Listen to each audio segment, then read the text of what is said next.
Welcome to episode 302 of the Overlook Hour. I'm your host, Clark Little. Along with me, as always, is the man sitting across the table from me, once again wearing his own merchandise. It's Russell John, the Fisherman. Am I going to have to worry about that now? This is a good sweater, too. Or it's a long sleeve. It's the UF one. It has our Galileo moons on it. It's great design. Look, patting myself on the back. The defense can build the case all they want to, but the prosecution is ready to roll. Yeah. Also, I thought we were because bringing Exhibit A into the courtroom is Oksana Valerianova Osachi, who is wearing the exact same thing you are. Mine is actually a sweater, though. Why are you wearing that? Did you do that on purpose? No, I put mine on before you did. Oh, yeah, that's probably true. We knew this day was coming.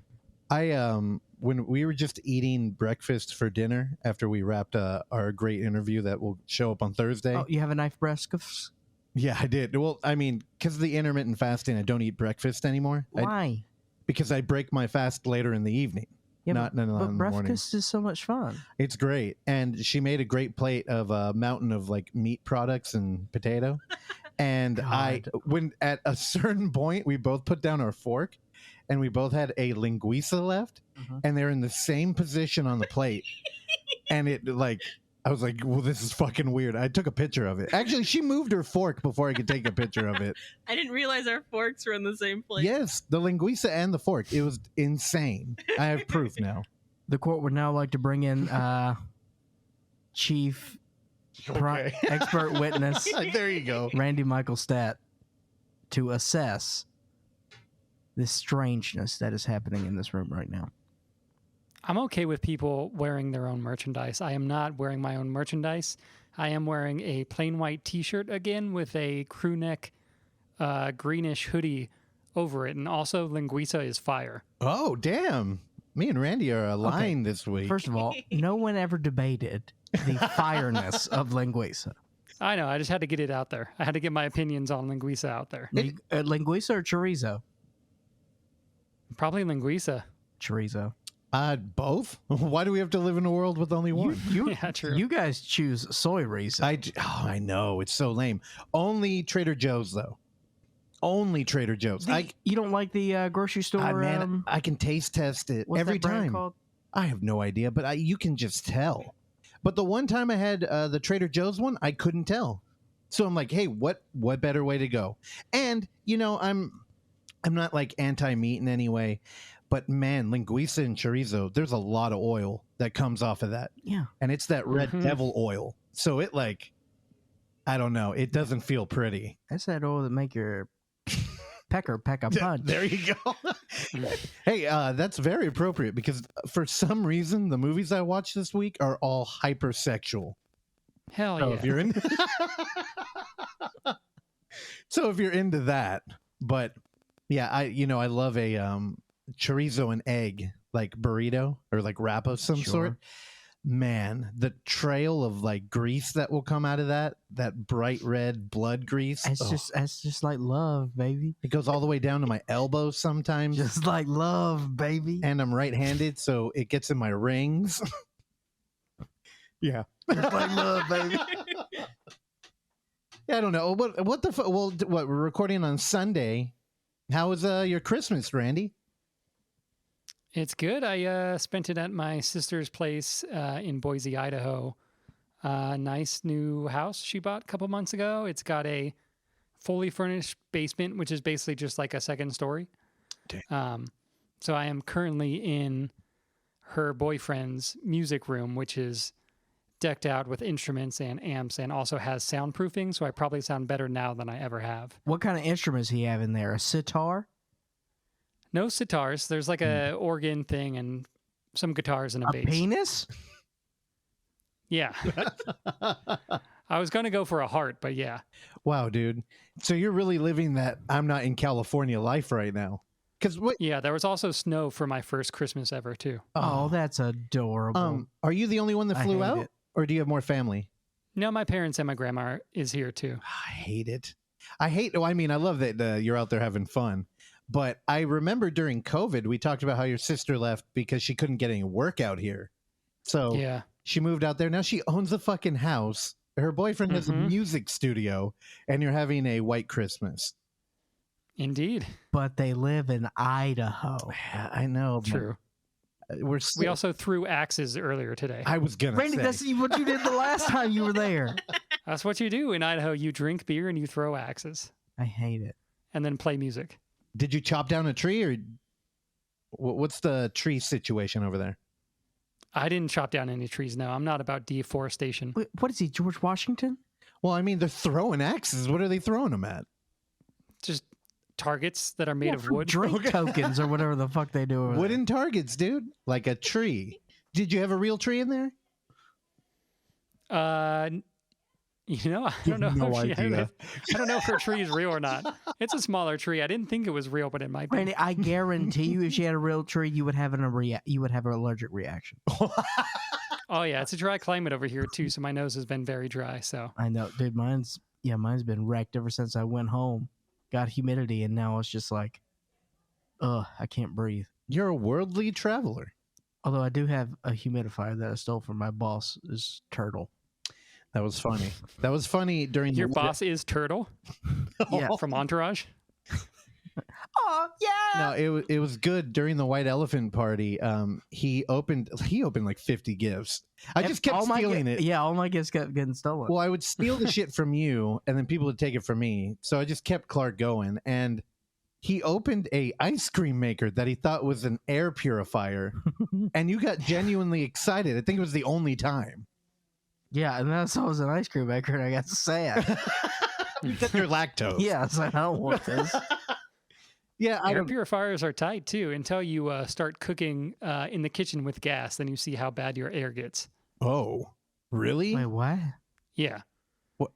If you have like an air purifier and you have like an app that like shows you like what the air quality is, then you Oh. start cooking, immediately it gets pretty bad. Damn, I was at my parents' house, and they always have a fire going, and I mean, like in a chimney. Like, God, we should do that here. We Yeah. have a fucking chimney. We never do it. Anyway, this was late into the evening, so people had been drinking, and I don't know what happened, but smoke was coming in, and everybody was acting like I'm crazy because I took out all the recycling and everything. And when I walked in, I'm like, dude, how the fuck were we in here? And I'd be horrified to look at an air purifier thing, see what that was doing. It was thick. Randy, I just assume you walk around your house with a mask on. So I used to have a Dyson air purifier, but it didn't make the move to Atlanta with me. you didn't bring the Dyson? No, I basically moved out there with a trunk full of music gear and some clothes, and then I took one carry-on for the flight to Atlanta. I don't understand this minimalist Buddhist bullshit you do. Sight, you don't got to think as much. All my clothing actually in my closet is just the same shirt, Einstein style, so you don't have to think about it. They're all of his projects, all the bands he's been in. It's all opinions. Yeah, dude, fuck, man. Ted Bundy moved across the country too. That's all I'm saying. So did Dexter. Materialism, man. That's a thing I've been struggling with. Like the Funko Pops that are behind Clark. Then every time we talk to a guest, you can see a wall of them. They're like a stark reminder of like, what do we need this shit for? There's so many of them. And all I think about is when we move out of here, I got to bring all this shit with me. And then my mom this year got me a giant Michael Myers Funko Pop that I was just like, what am I going to do with this? Like right when I opened it, I'm like, Mom, what were you thinking? And she was like, I didn't know how big it was going to be. I mean, Randy, it's fucking stupid looking. It's downstairs in the theater, but I'll definitely take a picture for you. It's like a foot tall. Yeah. Damn. It's just a large lump of plastic. Your mom got you that. Mine got me a crock pot. Hell yeah. Utility. I'm just saying. Yeah, she always gets you gifts that she knows you would use. It's always kitchen stuff. I never have I mentioned about a crock pot. She got you a lounge chair, right? Yeah, the chair was cool. Yeah, she gets you shit you'd use. My No, Man. I like the crock pot. I'm just saying. How was your Christmas, Clark? Because you were just at home chilling. I didn't do a thing. I mean, that's an ideal Christmas for you, right? I was gonna go, but it was raining.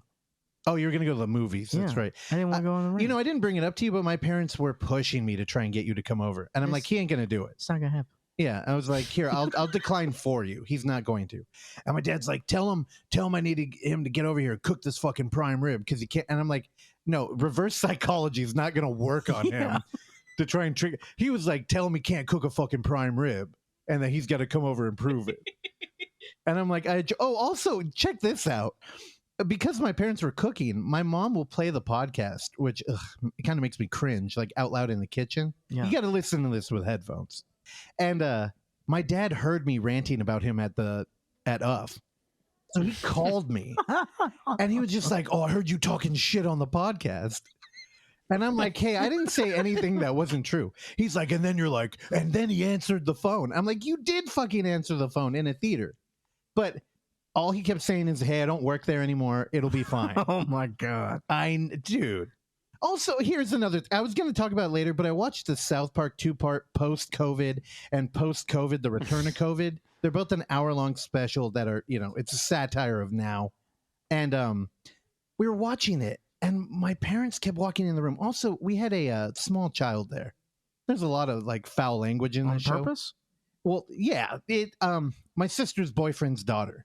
She was there, and she was kind of like lingering in and out of the room. And man, she would come in at the worst fucking times. It would just be a lot of F-bombs and a lot of like just bad language. And my parents kept walking in and out. They're like, since when does South Park swear? And I'm like, what are you talking about?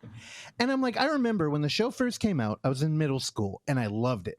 And I didn't get any of the jokes, but I wanted my parents to watch it because they were adult children. So I'm like, hey, watch this cartoon. I think you'll like it. And they just kept ignoring me. One day it randomly came on and they watched it and they banned me from watching the show. By this point, I already had a bunch of t-shirts and clothing that said South Park because they didn't care. So I reminded them of this. They didn't remember. Then my dad, the last time he came out, was complaining. Now, here's a light spoiler from the show. There's a moment where somebody is elbow deep into a dead corpse's butt. They're looking for something in their anal cavity. Sure. And my dad was standing there watching it. He's like, just can't believe they're swearing this much. Like, completely unaware of what the actual visuals were. Yeah, that was my Christmas. There you go. Your dad curses all the time. All the time. All the time. Yeah, I know. There's a level of hypocrisy there. You and your dad call each other pussies. That's not true. That word is not in my vocabulary. That's not. I don't know. I think if I was going to... What word would I use if I was going to talk about the female genitalia? Oksana, you chime in here. Now, I used to say... What's wrong with pussy? I don't know. Also, she got very mad at me for saying it. For pussy? No, I hate the word puss. Oh, that's what I say. Oh, puss. Yeah. Because it's close to It sounds puss. gross. Yeah, she would get mad. Yeah, you need that soft E. I don't like it, man. I don't. There's the word's too weird. Like, it either means like a kitten or like genitalia. I'm not down with that. We got to separate the two words. So I go puss. You sound like such a pussy right now. It's true. Again, this is very appropriate. All I'm going to be talking about is movies that deal with sex. Baby. My man. Oh, yeah. Okay. Yeah, I don't know. Randy's got some lame shit coming up. All right. I always do. That's why we start off with you, just to really test our audience and make them earn it. All right, let's get rolling. All right. Let's let me get everything ready. We got to invite our guest in for a holiday edition. Holiday, no, not really. Well, today's Sunday.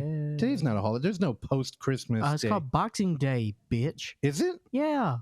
By the Canadians? It's British. Oh, it's what? Okay, give me a little history on that. It's the day after Christmas. It's called Boxing Day. Like, not the... Thus exhumes my knowledge of boxing. Okay, it's not like a pugilist thing. Like you box each other. Don't curse at me. What? All right. You're a pugilist. All right, let's bring him in. Florence pugilist. Okay, shut up, Randy. All right, let's start it officially. Good morning. It's December 26, 2021, and it's a Sunday. Today is day 2 of weekend projects. Also, we're into holiday projects. And The holiday projects are, I guess, different than weekend projects. It may involve flying or driving, rail travel, cooking, visiting, or it could be that we're having projects similar to our fun train all aboard weekend projects. What? Whatever they are, let's try to have fun. Everyone, have a great day. It kind of feels like he says nothing in that segment. He absolutely says nothing. It's a 360 degrees of emptiness. What the hell is he talking about? Also, what's up with the train thing? Trains are cool. Yeah, and if you haven't listened to our Dutch Merrick interview, go back. Dutch was also, Dutch reached out after and said he had only slept an hour before recording. So he was worried. He's like, dude, I fucked up that interview. And we're like, dude, you were totally pleasant and interesting. What was he doing? He was editing, I believe. He might have been working on the new film. Dutch, get some sleep. Yeah. Ride a train and remember to have fun on your holiday weekend projects. And REM cycle. You need, 3 hours, Randy? Is that right, to hit REM cycle? I think it's like, yeah, something like that. And then I think once you hit the first one, I think it's like every 90 minutes after that. It's crazy. Also, do you ever... All right, close your eyes. I want you to close your eyes. Who are you talking to? Everyone. Okay. And then I want you to dart your eyes around inside. Isn't that weird? That was also, I was watching. Randy closed his eyes and then he immediately put up his middle finger. I'm not sure who that was for. Also, It's for everyone. Did not close her eyes. I didn't. You're missing out. Okay. Overlook Hour. Show continues. Are you okay? What are we doing? We talked about this last time, how when you eat before at doing anything, you immediately do it worse. I know. I came up here with a tray of Christmas cookies. Yeah. And cocoa? And hot chocolate. Yeah, Randy, I forgot to tell you before recording, so you're not doing anything, I'll just tell you now.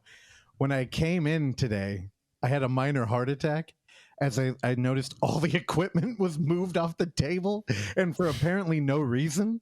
And I was just standing here and Clark walked in. I'm like, dude, what the hell happened? And he was like, what? I spilled something. Okay, first of all, I gave my classic Clark sigh. Oh, okay. And I said I had a spill. Okay. It's a solid 14 ounces of water. Right by the mixer. Now, I mean, everything's fine. It looks like you got to it in time. And thank God it was water. Because if it was one of those, I don't know, Hornitos or any type of soda. Hornitos. Isn't that what it's called? Or Doritos? We went over this in the interview. Jarritos. I can't do that. I can't roll my R. Hornitos is muy gross tequila. Oh, it's tequila. I just had some tequila 40 minutes ago. What kind? What the hell? Patron? You drinking Patron in Idaho, dude? What color? It's pretty clear. I don't think it had a color. Oh my God. It's probably silver. Yeah, you're in Idaho. All right. What's happening on this episode of the Overlook Hour? Do you have more? No TBR this week. No. Oh yeah, no TBR.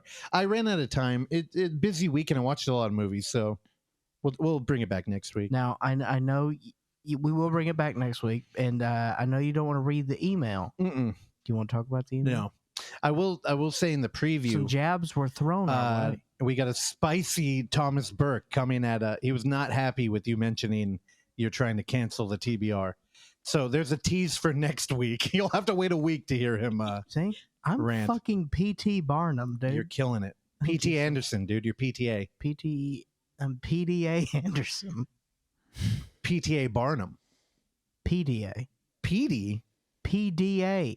Is that what it is? Display of affection. Oh, PDA. God, idiots. What about Randy? PDA Barnum? Are we fucking said that?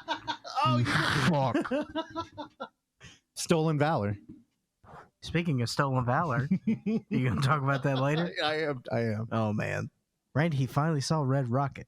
Oh, what the fuck? I saw the Instagram post. Oh, I forgot I did that. I still haven't seen Licorice Pizza. Good. I'm messing up. I'll go see it later. I might go see it again. Double dipping? Yeah, dude. Okay. I think I saw Phantom Thread at least twice in theaters too. You saw Phantom Thread like 97 times. You saw it with Johnny Greenwood at midnight, and you kissed I did. Yeah. Wow. That sounds like a bonus feature. That's right. All right. You got any other segments up top, babe? No. No news? No, I got extra movies this week. Rick Moranis is safe. Yeah. Wow, that was a deep callback. That's right. I do want to say, before I throw it to Randy, I do want to say that, longtime listeners of our show will remember our friend Pat Hilton, who we used to play a lot on this program. Nobody's going to remember that. He famously, Trump got the Rona. Yeah. We did another deep dive on Pat Hilton the other day. I just don't know. Yeah. All right. So this weirdo makes music on YouTube, and in his video, he was like, leave a comment with a link to a video that you want me to make a song for. And I was like, dude, let's have him make a song for the podcast. And Clark got very angry at that idea. So if you want to go leave a link to the podcast at Pat Hilton, I don't even know what his channel is called. It's probably just Pat Hilton. I don't know. His intensity scares me. Yeah, he's weird. No. I thought you were about to say that he's been hanging out in Dallas waiting for the arrival of JFK Jr., who is dead. Is that a QAnon thing, Randy? I don't know what this It show is, is yeah. telling anymore. Oh, my God. Oh, you got to cue us in. Randy, did you get his book? I did not know. Q wrote a book? No, John F. Kennedy Jr. Oh, okay. He died? I don't know. Apparently, I yeah. don't know what's happening. with Okay. that thing. I can't. Apparently, JFK Jr. is supposed to come back from the dead, and then he's going to be Trump's running mate in 2024, even though Trump didn't lose the election. And probably won't run again. Probably. Yeah. But yeah, that's my QAnon corner. All right, full. You know I mean, what? they're just cosplaying. What's the problem? It's true. They're just having fun. Honestly, it came up organically, so I'll mention it now. I kind of think that's what Red Rocket's about. QAnon? No, just like the weird character of the Trump presidency. And I know nothing makes me sigh and roll my eyes like somebody, this movie's really about, politics. That's already boring. And then politics. politics. And then like Trump, that's even more boring, but I kind of think it is what it's about. All right, well, that's what We'll call get a there. tease. Yeah. Before we get to the tease, we're going to get to the other thing. Sneeze. And that is Randy Michael Stat wearing. Randy, why are you wearing two shirts? That's stupid. It's a shirt and a pullover sweater. You need a. Okay. It's We cold over covered here. this in the beginning. Did we? Yeah. Yes. Did you smoke before this? A cigarette. There was no weed, no THC, no meth, I'm gummed up. no PCP. Oh, gum. That's even worse, man. You're probably hallucinating right now. No, I'm chilling. Okay, I could tell.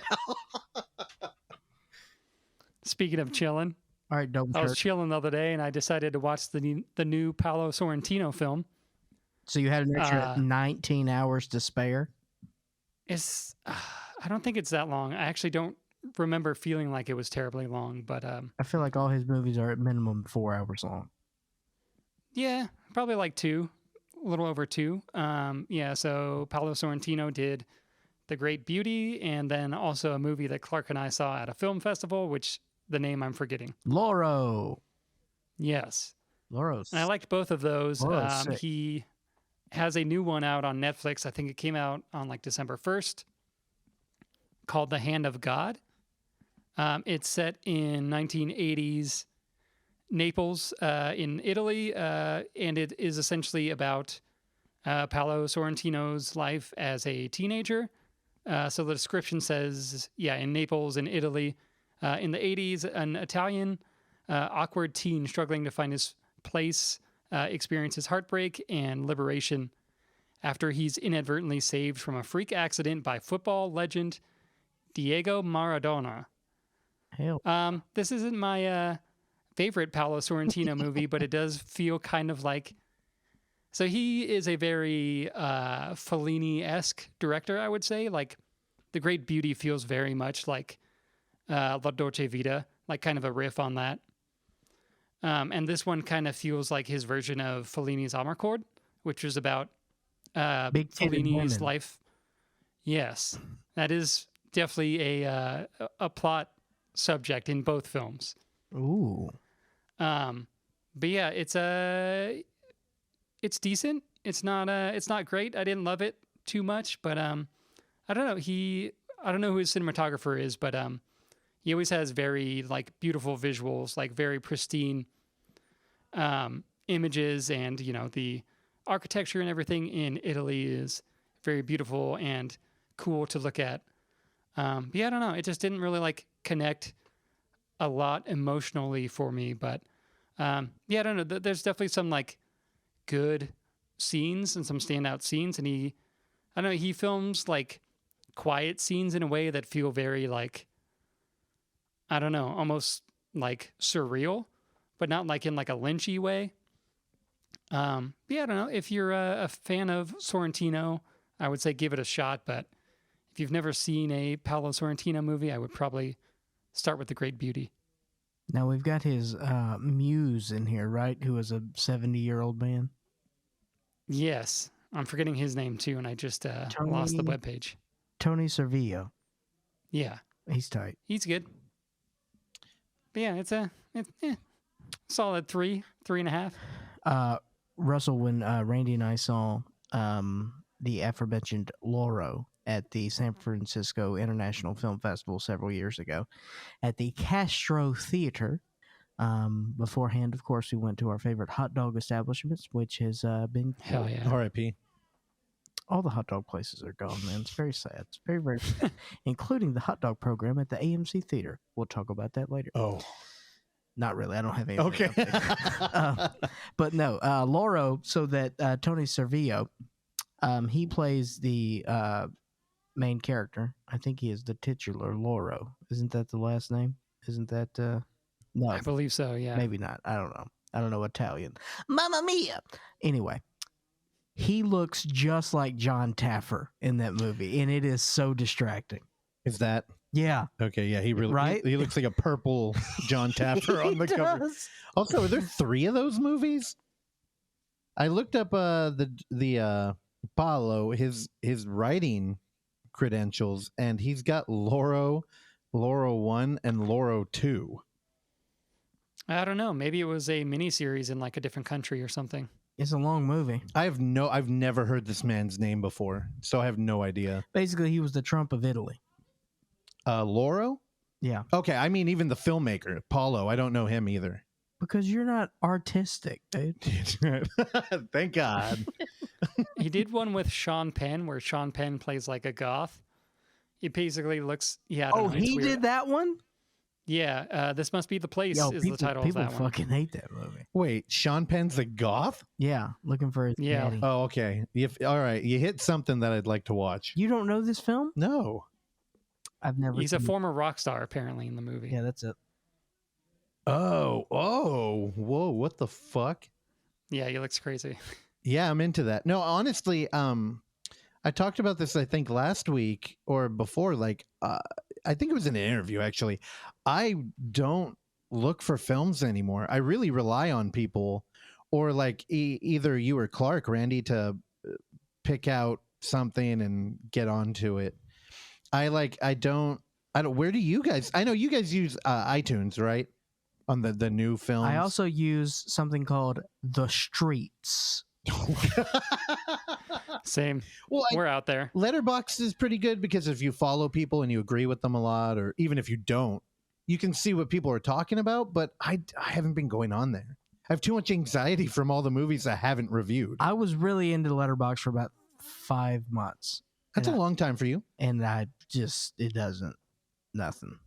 Yeah, it's really valuable honestly. I know. It's kind of a bummer though, because the whole Overlook thing, it was pretty much letterboxed. Like when I was talking to this IT guy we call Fish, I was talking to him about developing a interface that, you know, we could basically rate movies on 1 to 5 and it would categorize them for us. And I had ideas that I thought were great, where it's like, oh, it could take the average of your reviews and tell you like what you're kind of prone to giving. And I'm, you know, when I finally got on Letterboxd, I'm like, oh, well, fuck. They've been doing this for years. So yeah, I don't. And if you pay for that pro subscription, you get rid of the ads and you get more statistics if you're into that. Oh, is that why y'all pay for it? Because so many of our friends pay for it. I'm like, what do you get out of it? What do you mean statistics? Like, what is your most watched director? What's your most watched actor? How many 4-star ratings did you give? Or how many did you give this year? Or you can do a bunch of things. I know too much. I used to lay in bed. I know it's going to sound weird, but before I had a word for anxiety, and, you know, I never did my homework or studied for high school, I would lay there and think about the next day. One, because I was excited. I like going. But two, I'd also worry about all the teachers who were going to be mad at me. And I would lay there and I would imagine dumb shit like a machine. What a fucking loser. That could tell me things like, I wonder how many people are wearing hats right now. Like just dumb statistics. And whenever I hear things like Randy's talking about, like, oh, your favorite director based on your clicks, I'm like, God, I was just thinking about the internet. It's like all these dumb analytics that you don't need, but are kind of fun to look at. Yeah, I love and hate the internet. And there's some titties on there. Oh my God. I like how Randy almost got you to watch a Fellini movie just because he's like, yeah, there's big tits in that one too. I've seen all the Fellinis. Oh, really? Nice. Give me a top 10. Number 1. La Mamma Mia in La Noche.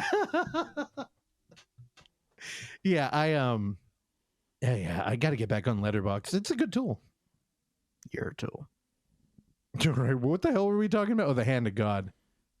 Yeah, the Hand of God is done, but I'll be short on the next one. With the family in Idaho, we went and saw The Matrix Resurrections, directed only by one Wachowski sister, Lana. Nailed it. Good job. You know, I didn't have high expectations going into it. I was like, it's probably going to be whatever. I don't know. Does The Matrix mean anything to you, Brandy? Oh, yeah. I love the first Matrix. Okay. That was like maybe one of the first DVDs that my dad bought back in the day. Back when DVDs were like $60. I remember. Were they? Yeah. Yeah, they were very expensive. They were very fucking expensive. I remember because I have a Tool DVD, or I have a Tool VHS because the DVD cost too much money. And it was back in the day when it's like, fuck, should I get the VHS tape or the DVD? I don't remember DVDs being that expensive outside of Suncoast. Dude, my dad bought a Metallica live concert, fucking $70 movie. S&M? No. I think I have it up here. It's kind of, I don't know. It feels weird now. The first DVD I ever bought was Frequency. It's a Dennis Quaid, Jim Caviezel film. So you came late anyway. Yeah, we were late. Yeah. Jim Caviezel's into QAnon now, too. Okay. He's Jesus Christ. True. Why are you so up to date on QAnon? I may or may not listen to a podcast called QAnon Anonymous. Oh, boo. I remember when they were like plastering that ad all over everything. And it's really, it's like, let's get to the heart of the I mean, it's figured out. HBO did it. Were they now it's just the QAnon update? They just go deep into what's going on, what conspiracy theories. It's not a pro QAnon podcast, but they cover everything in pretty far depth. If it was pro, it'd be more interesting, I'm sure. I always thought Q should be back further in the alphabet. Okay. It's number 20. P Q R S T U V W X Y Z. There's a lot going 27 on. or so. I don't, because that number is important. Because it's all that, like, you know, psychotic mind shit. Like the number 23. No, because Yeah. the dates and everything. Any dots you can find. You know, we talk about this Yeah, a lot. numerology. Yeah. All right. Speaking of Yeah, I'm numbers, there's a lot of dyslexic. numbers in the code in the Matrix. Oh God. Oh, thank you. What is it like pi? No, it's mostly zeros and ones. So I guess there's not a lot of numbers. But yeah, you know, I think if you go into the Matrix Resurrections with mid to low expectations, you're probably going to have fun. I dug it. There's a lot of stuff shot in San Francisco, a lot of locations really close to my work. There's a coffee shop that Keanu Reeves and Carrie-Anne Moss are in multiple scenes, which is actually a place called Joe and the Juice in the financial district. I have walked by there 10,000 times. Yeah, same. So that was kind of cool. And then there's like you could see the Bank of the Orient, which is like down there too. Yeah. And like the 7-Eleven, which is like right around the corner. So we're talking financial district, North Beach. Yeah, there's also a shot of Coppola's restaurant. Oh, we're knocking on Chinatown too. Oh yeah, but yeah, it was fun. I don't know. I got a lot more to say about it. I think they did good for you know, a sequel to a movie that a lot of people, you know, love and care about, and I think it was they definitely do the very meta, like talking about a movie being a sequel in the beginning of the movie. So they kind of like address all that, and I don't know. I always find that kind of fun when people can just like address like, hey, yeah, we're doing this thing. It's like 20 years later, and it is what it is, type of thing. Randy, why no Lawrence Fishburne? I don't know. I haven't looked into why he's not in it, but yeah, Carrie-Anne Moss is in it, and Keanu Reeves. I don't think there's anyone else really from Candyman. Yeah, Candyman. Candyman's in it. Yeah, he's the new Morpheus. Randy doesn't know. Yeah. Now, Randy, you keep saying they, and I'm confused if you're talking about the crew or the director. The director. Okay. I couldn't tell because you're like, they do the thing where it's like, you know, a sequel 20 years later. I'm like, wait, which they are we talking about? The people behind the movie. So yeah, Lana Wachowski. Okay. And again, even more confusing because normally they are part of a duo, but they are singular this time. Yeah, what? Indeed. Lara? Where's Lara? I don't know. Is that what the other one's name is? Also, the Coens split up this year too, and we only got a single Coen brother doing a film. Apparently, I think Ethan's going into writing, possibly. Okay. Riding? Like horses? A novel. Oh, boo. Following Tarantino? Yeah, that's exactly what he's doing. You could have a whole bookshelf of novels that you buy and are excited Dude, about. Ethan Coen and Tarantino could come up with something sick. Yeah. Yeah. All I right. have a book of novels that I bought and I haven't ever read. Did you say a book of novels? A bookshelf of novels. What about a bookshelf of navels? Pass. What is he, Ed Gein? All right. Now, Randy, I feel like you didn't do a very good job of selling me on the Matrix, dude. Like, I don't know. Yeah. I'm kind of up in the air. I kind of don't give a shit. Can I just fire it up on the old HBO, or is this a theatrical?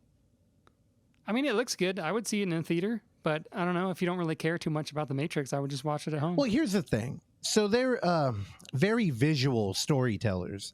And, you know, Yeah. with like Terry Gilliam, even in his later age movies, as the stories get kind of boring and, I don't know, kind of like preachy in an uninspired way, they always look interesting. Is The Matrix at least that, or are we doing more of like a Marvel big action kind of, I don't know. I think it still definitely looks cool. Like there's, I don't know, a lot of interesting camera work, like especially in the beginning to kind of like get you, you know, kind of sucked into the story and the movie.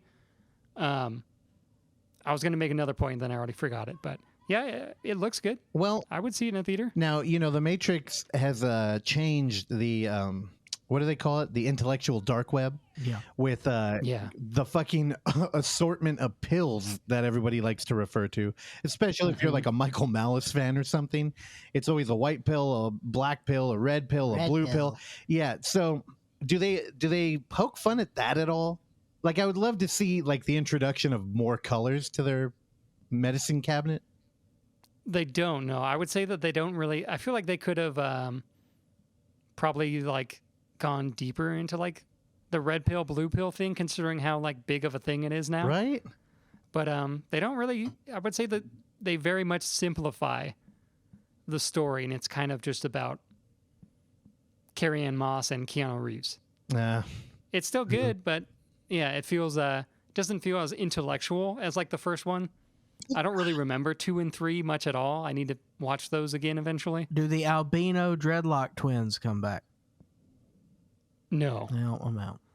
Yeah. And someone different plays Mr. Anderson Oh, Hugo Weaving? or whatever his name is. Yeah. Wasn't that Hugo Weaving? I can't believe you could pull his name. Mr. Anderson. Yeah, I mean, he's great. And that Dragon Ball fight they have at the end of 3 is iconic, but I could never pull that dude's name. Also, how dare they recast him? Well, I guess no, because he'd be older, and that would be a little There's like a weird. reason for it. They kind of like talk about the reason for that and other things in the movie that are different. Yeah. Yeah. All right. Now, Clark, which one are you going to start up with? I'm going to start off with the surprise. Oh, okay. Yeah, because it's Christmas time. Uh-oh. And it's a Yuletide gift. Oh, man, this is going to feel like heavy lifting, I can tell The already. long-awaited review. We've talked about this film. We've teased this film. You have lambasted this film. I have? You made fun of the film. You had no intention of ever seeing this film. Licorice? But I knew there was something special in this film. And by God, was I right. Venom. Oh, fuck you. I saw Venom. The first one or Carnage. Paint the Town Red, Carnage Time? Yeah. Let me tell you something right now. The credits start at 1 hour and 24 minutes into this movie. This is a short Wow. film. How can, no one can poo-poo this, okay? I don't know, dude. Less than a 90-minute runtime, dude. Have you seen the poster and looked at Woody Harrelson on it? This It's like- movie's fun. I mean, it better be. This movie is ridiculous, and I had a blast. I watched it at 11 o'clock on Christmas Eve Oh. because I got a lot of things going on in my life. PM or AM? PM, baby. All right. You got any hot takes or anything about it? Or It's fun. okay, I like, we can leave it there. yeah, all right, good. I just remember the first one. You were like, you were crushing hard on Tom Hardy, and then I like Tom Hardy. yeah, but then I feel like the Venom movie was what kind of threw you off. Yeah, but then when I saw the trailer for this thing, what, 2 years ago, it seems like now? All the time. They played it a And they lot. played it a lot. And one time I watched it when I was a little, Oh my little god! high. Like now, And I'm like, this is pretty funny. it definitely looked like a, God, again. There's like this vaudevillian. They've got bits together. Oh, Yeah. And I hate that the symbiote talks. That's the only thing I can't like. But- Hey, oh. yeah, but I know, and it's so ridiculous. It's Little Shop of Horrors. I know, except- but I like it. yeah. It works for me. Honestly, if fucking Eddie Brock was Rick Moranis, then I'd be in. He could do. Let me tell you something. Tom Hardy could do a Rick Moranis impression. 'Cause he's a great actor. Are you still hard for Hardy? I'm not really into that sort of type anymore. I don't need a beefcake. He doesn't strike me as beefcake anymore. Back when he was doing like Refn movies, Yeah. I was like, oh, this guy, he's gonna save the action film. But now I'm kind of like, He's getting older now. yeah. He lost me after that Twin movie. Oh, you didn't see the Twin movie? No. He is great in the Twin movie. The Twin movie. What is it called? Legend. What's it called? Legend. We have two producers here. It's called, for the third time, Oh, it is. Legend. It is called Legend For the fourth time, Legend. with Tim Curry Yes, with Tim Curry and Warwick Davis Tom Cruise. and Tom Cruise. No, but it is called Legend. Yeah, it's a terrible name. I still don't believe you. Oh, it is. God, it is called Legend. Yeah, oh my God. Unreal. I have to double check sometimes because I just couldn't believe that. I thought it was called like the Duncan twins or something. I don't know. The Duncan twins? Yeah, dude, it's a better name than Legend. No, it's about a donut startup. Oh, where twins started that chain? That's right. Siamese twins. See, you went a step too far. I know. You're right there on the edge. The whole Icarus time. with that bit, dude. Yesterday, Netflix released a motion picture, a long-awaited picture from Adam McKay. This is called Don't Look Up. What's it about? It's about a comet coming to Earth. It's going to destroy the planet. So let's make a satire out of it with Leonardo DiCaprio, the hilarious Leonardo DiCaprio. And what's her name? Jennifer Lawrence. Jennifer Lawrence. Okay. Nothing? Here's the thing. Adam McKay, I appreciate Adam McKay, and I like what he did with The Big Short. I actually revisited The Big Short, and it kind of went down a notch for me. Watching it again, I just got very tired of it already. The gimmick, did you ever watch The Big Short? No. Sounds like cool guy shit just by the title. I appreciated it, but it was too gimmicky. This thing, as I told Randy pre-show, this reminded me of the Alexander Payne film Downsizing, to where we have a concept and we have a lot of money and we're going for it, and it's just swings and misses. Now, having said that, there are more hits in this than there were in Downsizing. Downsizing was a failure on all accounts for me. Boy, did it not work at all. This does work to a certain extent. It's just way too long. Oh, no. I think it's 2 hours, and I think it's close to 2.5 hours long. Okay, like Greenland. This is a satire, though. This is far too long. But man, some very strange choices that really pay off. Like Mark Rylance's character is one of my favorite characters that I've seen this year. And I love Mark Rylance, and I think he's a severely underrated actor. I know he was nominated, or did he win for Bridge of Spies? I think he may have won for Bridge of Spies. And I know 3 people watched Bridge of Spies, and they're all above 95 years old. So I don't know who watched that film, although I do think that it was written by the Coen brothers. Doesn't matter. Anyway, Mark Rylance is great. DiCaprio's good. There's good stuff in. I will tell you this, man, and I have defended him, and I do think he is a talented actor. But Jonah Hill is fucking terrible in this because he's Jonah Hill. He's playing himself. Oh, yeah, I couldn't do that. And it's essentially Meryl Streep is also terrible in this because her character's terrible. She's basically a female Trump. Oh, yeah. They make her a female Trump, and then he is her child, but he is like her chief of staff. Okay. And the whole thing is just, ridiculous. But I will say that, so essentially, Leonardo DiCaprio plays Dr. Randall Mindy. Yes, thank you so much. Who is a professor of astrology at Michigan State University. And Jennifer Lawrence plays Kate Dibadowski. Thank you so much. Who is a doctoral candidate in his program. Hey, what? Oh, okay. Yes. The only thing I've seen about this movie is Chad, who runs the Scary Thoughts Instagram, made a post about Jennifer Lawrence in this movie and her being one of the most interesting characters of the year. She's got a mullet. Yeah, she's like goth too, Yeah. or a hacker or some shit. Okay. And she makes out with Chalamet. All right. Behind a fast food restaurant.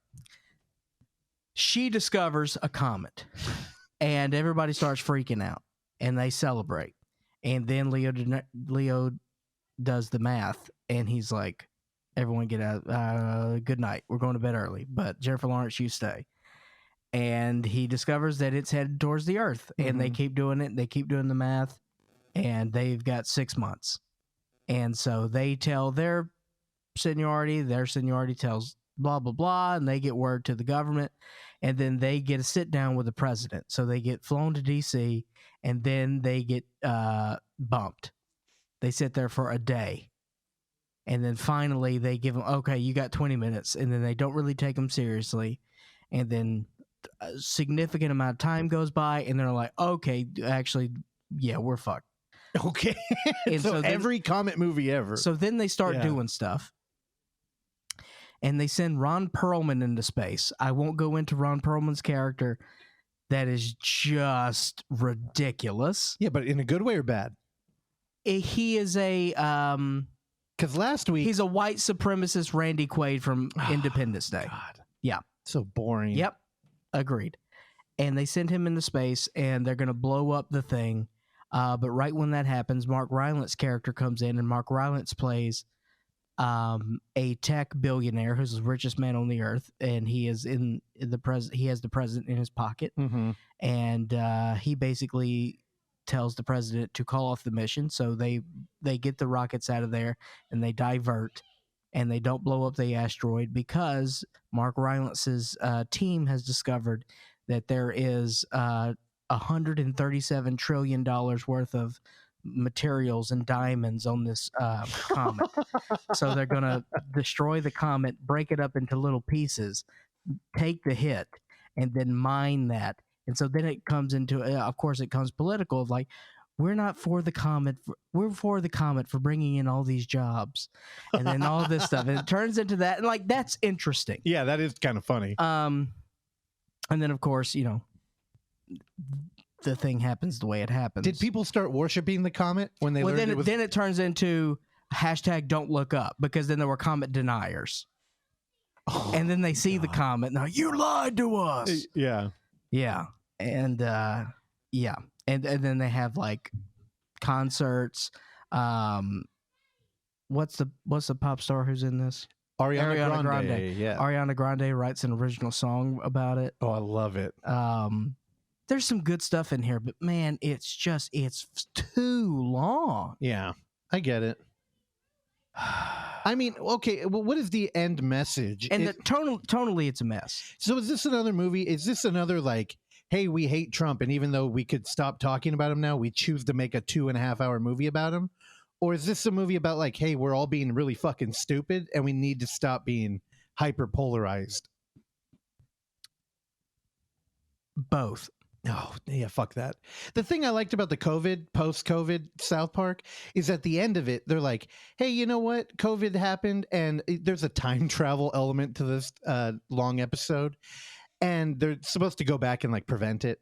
And they're like, you can't prevent it. In the multi-dimension, it happens every time. And they're like, what we could have prevented is the way we acted. And they're like, we were all scared, and we all treated each other really shittily. And they're like, hey, man, you can have weird ideas, but we shouldn't be ugly to each other. And I was like, wow, that was a pretty, like, I was kind of moved by a 2-hour-long foray into South Park. Yeah. And I'm like, why can't anything else do that?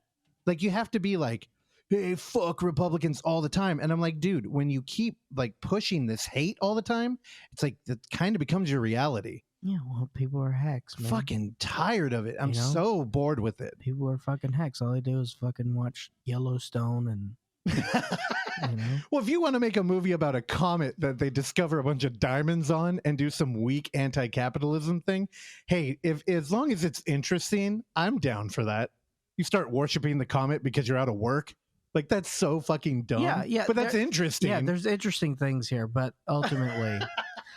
I will say though that it does tie. They make a joke that you have no idea how they're going to tie it together, but they finally do, and because essentially, again, Meryl Streep's character is a nothing, and she plays the president, and she's talking with Mark Rylance's character again, who is a tech billionaire and has all the money and power in the world, and she's like, well, how do you know how I'm going to die? He's like, yes, we know how you're going to. He speaks in this very high pitch. We know exactly like how a you're eunuch going to or die. something. Yes, yeah, 100%. Oh, rad. He's cool, man. And she's like, well, you actually died by a Prestiosaurus. Oh. And she's like, what? She's like, we actually don't know what it is. And then, then post-credit sequence, we find out. Okay. So I got to tune in for 2.5 hours. Do you want me to tell you? You want me to spoil this movie right now, dude? No, don't tell me. With Randy's permission. All right, Randy, what do you think? I don't care. Also, spoilers for the movie in 5, 4. It's a dinosaur. 3, right? It's got 2, be. COVID. 1. So the comet hits the Earth. Everyone dies. Oh, rad. They do have a ship with 2,000 people. It's Noah's the Ark. richest people in the world, and the ship escapes the planet. It orbits the Earth for 22,000 years. Okay. 22,000 years later, it lands back on the planet where it's green again. And they land. Everyone gets out of their little sleeping pods. Oh. 48% of the crew died. Yeah. Everyone's naked, and they land there, and it's like this lush jungle, very CG. And Meryl Streep's character walks in there, and like there's this fucking dinosaur that eats her. That's it? Yeah. And then it's like, no, she goes up, she said, what is this beautiful animal? And then it starts eating her head. And then the guy goes, I believe it's a Prestiosaurus. Oh my God. There you go. Oh, I regret that. Fuck that. They stole like a bit from Jurassic Park. Yeah. Yeah. All right. I won't be watching that. No, I just told you the best part of the film. Also, when you mentioned Don't Look Up, I instantly thought Don't Look Now. And I'm like, oh, weird. That was a holiday movie? Do you know Don't Look Now? Don't Look Now. You do, right? The little rain jacket kid? I know Randy knows it is. Criterion. Yes. Yeah. No, with Donald Sutherland. Yeah. Oh, yeah. Don't Look Now is great. Oh, you want to talk about sex? Baby. There's some fucking in that movie. Oh, yeah. Don't worry. I got enough of that coming up. Donald Sutherland slinging that heat. All right. How do you want to do the next film? Do you want to lead into it? Okay, Jeffrey Epstein. Well, hold on. Do you want to do the short first? Not Jeffrey Epstein. All right. Well, you do the short. Okay, you want me doing it? Okay, we did a all right, Oksana, I'm gonna need you to jump in here with her name. So go ahead and get that ready. You just look it up, I'll stall for you. Okay. Fire up your Eastern Bloc powers. So earlier today, we recorded an interview that you'll hear on Thursday. But after we had a big window because Randy had to leave to do family stuff. So in that time, I was like, oh, I'm going to watch a bunch of movies and do, what I haven't been able to all week. And Clark had mentioned to me that he watched a film that Madeline had mentioned, RIP, when she was visiting for like the White Elephant Party on her birthday. And it was a film, the Scary of 61st. Yeah. I could not get that fucking title right. By the way, I didn't hear Madeline talk about this when she was here because I don't fucking talk to Madeline. Well, she kind of mentioned it to me in passing, and I only knew of it because I'm a fan of the Red Scare podcast, and I had heard Dasha talking about it. So I thought, hey, let's do a Dasha double feature. And I had heard a long time ago that John Milius, his daughter, Amanda Milius, had made a short film that she was in that was a post-apocalyptic Western that starred a lesbian couple. And I was like, all right, let's do that. And the thing with Amanda Milius, so John Milius, he wrote Conan. I respect the man. Some great films under his belt. He directed Conan. Did he? Okay, so written and directed. And, I love all that stuff with Robert E. Howard and how they tried to get Frazetta to come in, and I love it. The thing is, nowadays, the people we hate, like I rant about all the time, because I have an anti-bully policy. When you pick on people, I instantly jump to their side. So he was a Republican, so people do not like him now. His daughter, Amanda Milius, she's made 2 movies. Oh, wait, John Milius is still with us. Oh, yeah, I thought he died. He's still with us. Okay, this just in. He's still alive. Now, his daughter, she's made 2 films, as she, I guess, is going to follow in the footsteps of her father. She made one that we're about to talk about, The Lotus Gun, and another one called the conspiracy against our president or something, which is like a pro-Trump documentary that like makes me cringe to my soul. So it's like, oh, well, I'd like to see her work or like what this would even look like, because who knows if she's going to do anything else. I'm not keeping up with her very closely, but yeah, so we did Oksana, you ready? Mhm. I'm going to need her last name. We did you want to just say her name? Dasha Nekrasova. Say that last name again. Nekrasova. Yeah, I can't do that. It's another rolling of the R. That's why I can only speak English. Nekrasova. Oh, you can do it. You're like a little parrot over there. I'm very talented. Yeah, so we did a Dasha double feature, and I threw on the Lotus gun, which is available on YouTube under a PBS like channel. And I mean, I mentioned it earlier. Oh, here, I'll read their synopsis. In this post-apocalyptic Western, two things are rare in the year 2077: guns and women. That's all I'm going to read. Also, 2077 is the year of Cyberpunk, the video game I started playing again. And every time somebody comes over, they make fun of me for it. So go ahead. I'll pause as you make fun of me for playing Cyberpunk. Anyway. Cyberpunk sucks, dude. Yeah, dude, it's tight. I'm watching you play it. Randy, it is the worst game I've ever seen in my life. Again, I always credit you, Clark, with the best description where you're like, this is like a serious GTA. Yeah, which is 0% fun. And I understand, when you put it that way, I understand why you wouldn't like it. But again, I wanted to say love it, but I don't know if I do. I will play the hell out of this game and beat it. Randy, instead of shooting people, he puts like viruses in their brain, and then they go, whoa. Yeah, I hack them, dude. That's kind of fun. Dude, it's tight. It's the future, dude. It's 2077. While I'm over here wrecking people's Neuralink, these lesbians are out in the wilderness just like surviving, dude. Actually, in this film, they looked like they had a pretty easy life, honestly. They had a cool like little desert ranch going, and everything was fine until Mike showed up one night. Fucking Mike. And I don't know if you're familiar with the Red Scare podcast, but Anna and Dasha have a kind of like tone they've got a what I want to say Jarl. What is that? Vocal fry. They have a vocal fry, and they're kind of like sassy, and they're kind of like edgelords a little bit, but it kind of bleeds into this film, and I'm not sure how much of that was Amanda or like just like improv. But I liked it. I thought visually it was very striking. The cinematography was beautiful. It's a 25-minute short. The last act, it gets very genre, which I wasn't expecting. And, without talking about it too much, I would say this would play well before The Nightingale, which I think is another interesting kind of female lead Western film that I love. And I just realized we don't own that on Blu-ray. I really want to own that movie. Yeah, I don't know. Did you have anything you wanted to say about it? It was very nice. Yeah, you enjoyed it, but there's not really a lot to talk about. I would say watch it if any.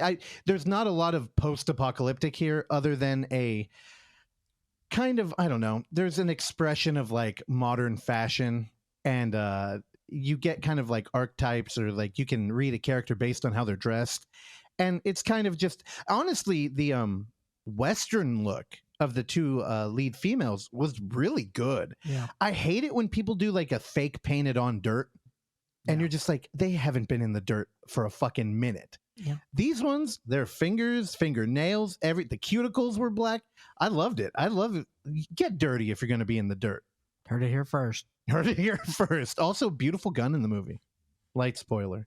But again, that played before barrel 12 gauge. We jumped into the feature that Dasha had directed and is co-stars in. The Scary of 61st. Now, this film, I hadn't popped on my radar at all. If Madeline hadn't mentioned it, and then if you hadn't have said that you watched it, I don't know. I probably would have forgot about it. Yeah. But thank you for watching. I really fucking enjoyed this one. Yeah. What turned you on to it? Jeffrey Epstein. Yeah, that's fair. Where did it pop on your radar? Tim Dillon or something? No. iTunes, new movies? Or... No, I have Google alerts for Jeffrey Epstein. So that's how I was tuned into this, man. All right. Clark and I are on the streets, dude. We're hearing word about new movies all the time. Exactly. No, think about this, dude. The cute blonde girl from Succession wrote and directed a movie about Jeffrey Epstein's haunted apartment. Why am I not going to watch that? Yeah, I know. It's great. And I know you're kind of making light of the Jeffrey Epstein thing, but I've just mentioning his name in that movie made the movie feel completely different from anything I had seen. Like, it's kind of like they're aware of the reality we're in. Because, I mean, the shit that I listen to all day, like, it will come up, or we joke about Epstein all the time. But I would be shocked if it had just appeared in a movie I was watching. Like, if I didn't know this film was about that, I would have been floored when that plot started revealing itself. And I'm sorry if we ruined that for anybody. But I honestly don't know if I would have watched the movie if I didn't know that Dasha had written and directed, or if Epstein was, the central idea, the ghost here. Also, a lot of Prince Andrew. A lot of Prince Andrew. Oh, he's got a big part in this movie. Man, Randy, you mentioned you were going to watch it. Yeah. How do you think it's going to play for Randy? Ooh, Randy, buckle up. I'm excited for it.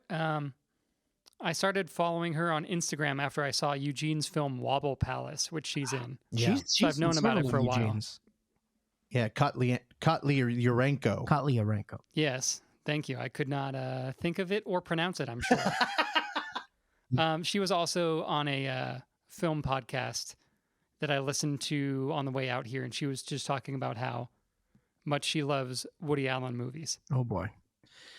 Yeah, her film... Let me put it this way. I believe a couple of days ago, me and Clark were talking about how much we hate New York. Now, if you live in New York, it's nothing against you.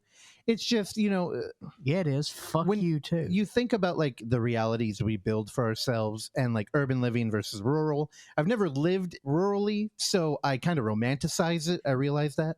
But also the idea of like living on top of each other for sprawling miles in all directions. I mean, I've been to New York one time and I felt kind of trapped. I remember that. I remember the brutally chilling winds. It's open air suffocation. Ooh, Randy, write that down. I remember that the pizza was not all that it's cracked up to be. Oh, shit. He went to Sbarro too, son. Dude, I went to like 4 pizza places and I was just like, this is going to be it. And I'm like eating it. I'm like, what the fuck? Like, this is all. What was it? Was it $1 slice, or how much did you pay? I have no idea. I feel like we did a bunch of different shit. Like, it was just literally we'd be walking anywhere and it's like, oh, pizza, let's try one. Did you get a hot dog? I didn't do a hot dog. What the fuck? We is were wrong only with there you? for like part of a day. That's plenty of time. You could get 3 hot dogs. How much pizza and hot dogs can I eat in one day? That sounds like a great challenge. All right, Randy, where's a good pizza place in New York? What are we doing I don't right know. now? I haven't been there in a while. I don't really know any by name. Okay, and Randy's the one that loves New York. I was just going to say Artichoke Basil's because that's the first that came to mind, but they're also franchised in California, so that's a hack answer. Okay, good. Dude. No, Dude, they ship in the fucking water from fucking Brooklyn. No, I don't think they do. So what I was building to here is that films that are celebratory of New York, they kind of are talking past me. It doesn't really work for me. This film, man, I fucking loved it. I was getting like Rosemary Baby vibe. Like again, I always talk about the apartment trilogy and just dealing with like architecture and being in it and relationships with people living there. And this kind of hit all those notes. But on top of that, it's like a satire of my favorite type of film, which is me against the world, kind of like They Live or Scanners, where you uncover that the world is like rigged against you. And this is kind of like flipping that on its head in a way that is like looking in a mirror, and I can only like laugh at it. Like just the conspiracy world. There's a girl who she's kind of like spiraling in her own life because she's a little needy and her relationships are not fulfilling, and her roommate, instead of being a good friend, is getting into the Epstein conspiracy. And even though, dude, one of my favorite things about this movie is when they move into the apartment, like right in the very beginning, the weird architecture. Yeah, I love that kind of shit. So there's an issue where the two girls are going to be roommates. Now, to get to one of the bedrooms, you have to walk through another bedroom. And the landlord was like, well, here's the thing. There's another door in that other bedroom that leads out into the hallway. So you can leave your room. Well, and the shared door has a lock on each side, kind of like a conjoined hotel room. And, there's an exterior door, but you have to leave that to go around into the front door to like get to the kitchen or something. And for me, man, all the ideas that came to me, like, where are we going from here? Because that's such a like. Also, that just shows you how shitty New York is. Yeah, I kind of love that shit. This though. is the layout of the apartment. Yeah, well, you can tell that probably wasn't by design. Like the blueprints didn't have it that way. But Was that better for raping? Yeah, Epstein had that door added. Yeah. He's like, this is our back door in an apartment. Oh boy. I don't know. Randy, there are a lot of themes and a lot of interesting ideas going on here. And the tone is kind of like the Innkeepers, where it's kind of like the only thing that makes the Innkeepers not a great reference point is that this movie is colorful, like almost like a giallo or like Italian horror is, except they're painting with light. It looks more like House of the Devil. Yeah, it does. And now that I think about it, House of the Devil is kind of painting with light, not just doing we have a red light here. How artsy are we? I don't know how much Ty West inspiration she's gotten, but well, Ty West, me and Clark, we were talking about it, and she does kind of fall into that like the new hipster is somebody who has a lot of money. They're clearly motivated to perform well in like an art. Except they kind of are constantly pulling their own rug out from under them. Like to succeed would be becoming the villain. Or like you'd be, like there's something disingenuous about just being like successful. So yeah, you can't sell out, dude.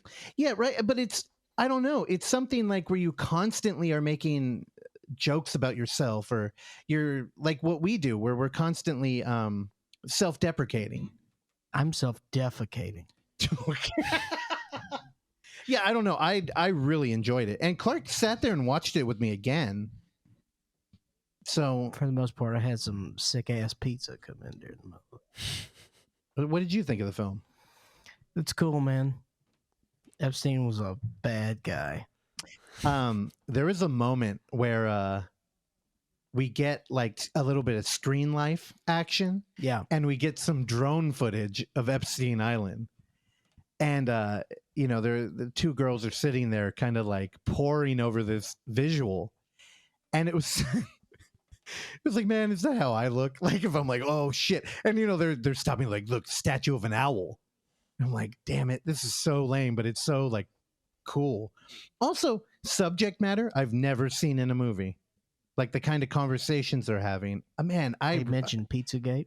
They did, but they did it in a way where it's kind of like, yeah, oh, if you like this, you should hear about Pizzagate. And it's like, oh, that hurt, but I'm aware of it. I don't know, man. Conspiracies are cool. I really liked it. Well, they're cool as like a distraction. And especially if you're not trying to deal with your real life.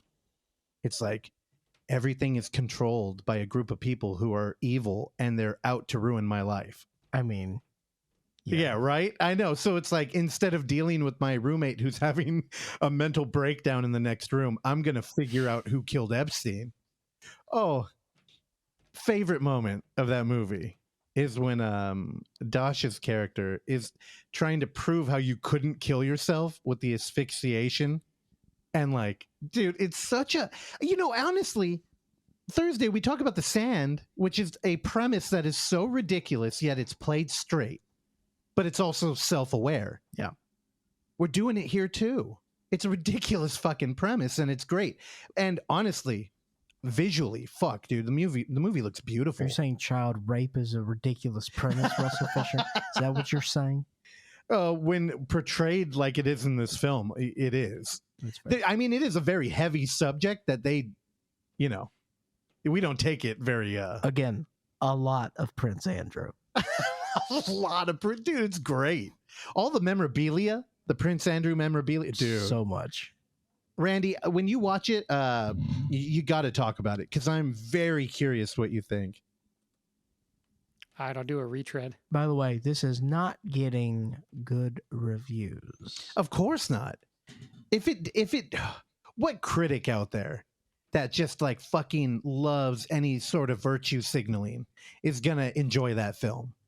And it's this to me feels like a true indie modern, where it's like, indie films are usually kind of like edgy or they're pushing boundaries, but nobody's pushing like the real boundaries. Just like fucking going for it, man. Making fun of fucking Epstein. It's like, dude, do it. Like, fuck it. Yeah, it's great. Dude, I heard Armand White loved it. Really? No, I just made it up. Okay. God damn it, Randy. All right. Well, Clark, that was supposed to be our like crossover thing, and I feel like I took it. I mean, sometimes I lose the handle in a crossover. You know what I mean? All right. Basketball reference. I enjoyed that.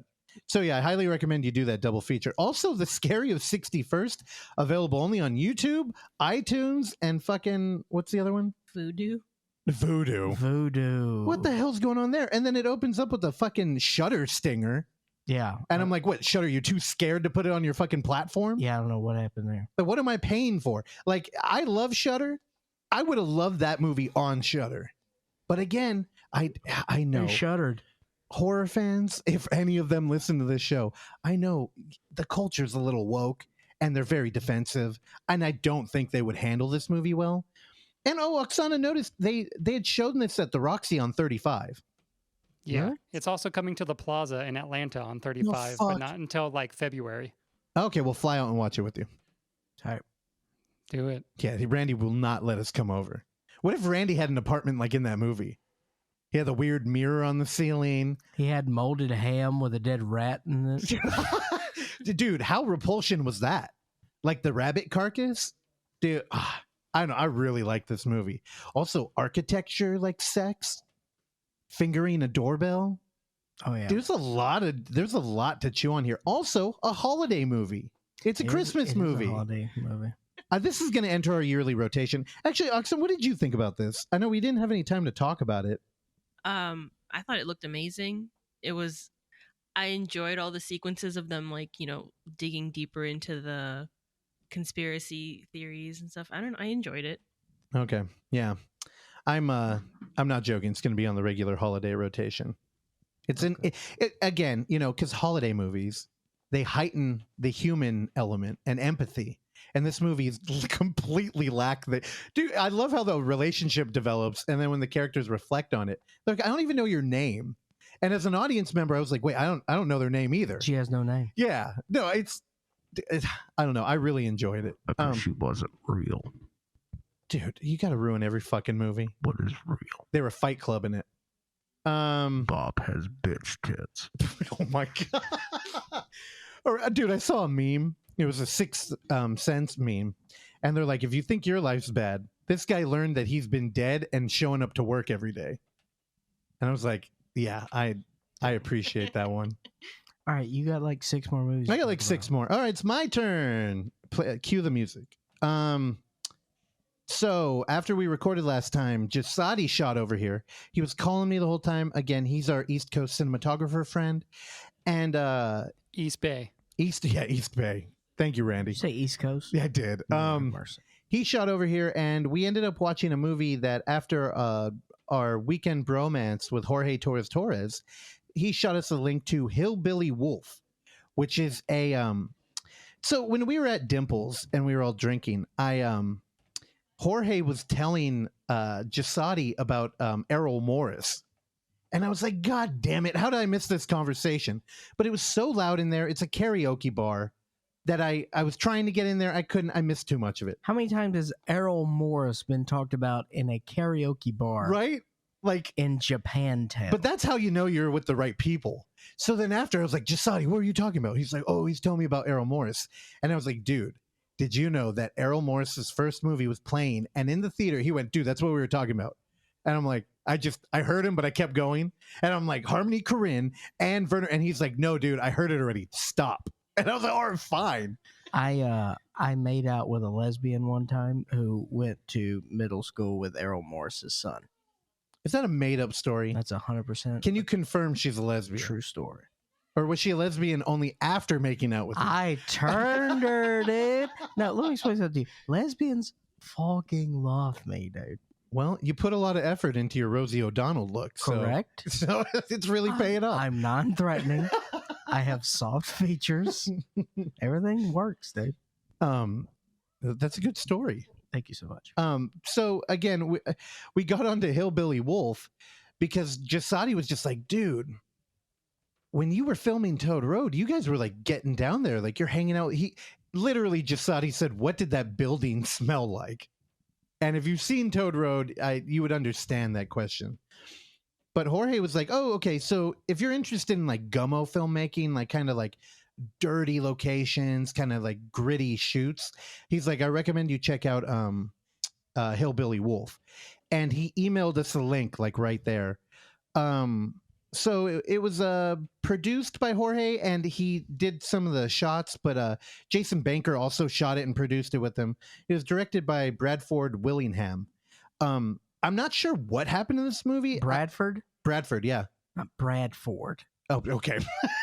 Hey, also, while we're on that. Yeah, I'm not going to let that happen again. While we're on that, last week, I kept talking about, what was I saying? Isaac? Isaac. I was saying Isaac Rodriguez because I was loving this new, well, he's not really new, this prolific found footage director. And Clark just ignored me basically. And I kept saying Isaac. And then after the next day, you're like, dude, were you saying Isaac over and over? And he's like, dude, it's Isaiah. Or Isaac! Isaac! Jesus Christ. Do you know how exhausting it is? Like constantly monitoring everything you say because 95% of it is fucking wrong. Well, that's probably why you tuned out 4 years ago. I know.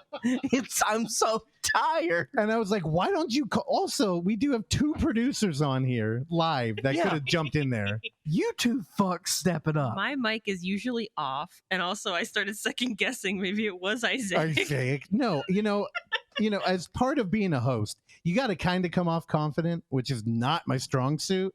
So I just do it. And then I say shit like Bradford. God damn. Also, it is a product of reading shit and like not knowing it truly, like in my heart and mind.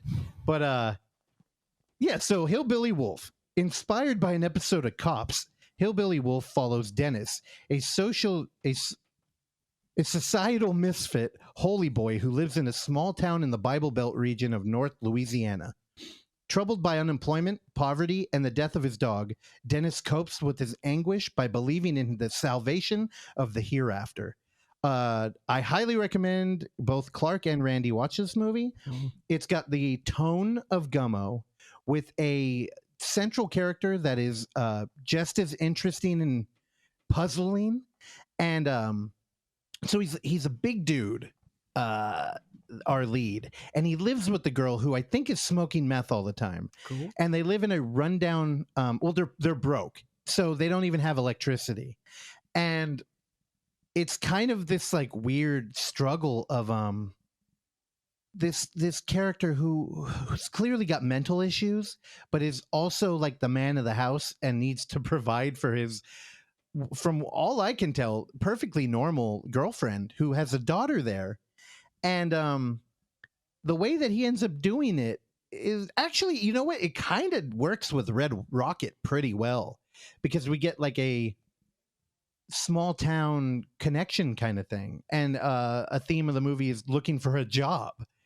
And man, it's gritty, and the cinematography is exactly what you would expect from Jorge and Jason. It's beautiful to look at, and it's very brisk. The movie runtime is 1:10. So also it's for free. The only way I can see that you can watch it is on Jorge's Vimeo, which if you just look up Hillbilly Wolf, you'll find it, and you can just watch it for free on Vimeo. Watch that one. I'm not going to talk too much about it. What else do I got? I got all I got left is Red Rocket, which yum. Red Rocket, yum. No, we have a fucking stinger for it.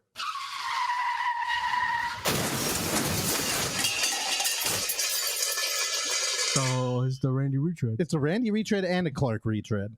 as you've both seen it. You got to do it again. No, I'm not playing it twice. Okay. 2 people don't need to die for that.